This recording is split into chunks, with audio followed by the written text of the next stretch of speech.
പിടിച്ചോ.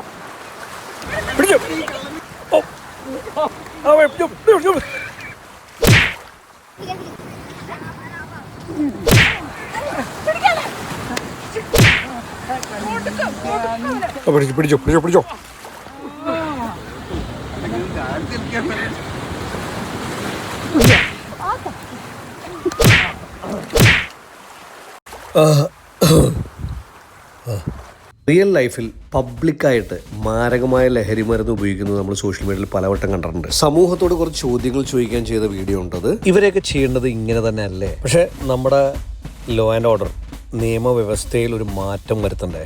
അറിയാൻ കഴിഞ്ഞത് ഒരു പോലീസുകാരന് ഏത് തരം ക്രൈം ചെയ്തു വന്ന ക്രിമിനലിനെ ആയാലും ഒന്ന് തൊടാൻ പോയിട്ട് ഒന്ന് ദേഷ്യപ്പെടാൻ പോലും പറ്റില്ല എന്നുള്ളതാണ്.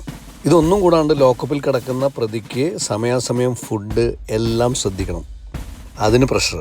ഇതിൻ്റെ അർത്ഥം നിരപരാധികളെ വേട്ടയാടണമെന്നല്ല, ഒരു ക്രൈം ചെയ്യാൻ തോന്നിയാൽ തന്നെ അവൻ പേടിക്കണം. ഗൾഫ് രാജ്യങ്ങളിലൊക്കെ ഉള്ള പോലത്തെ നിയമം കൊണ്ടുവരണം.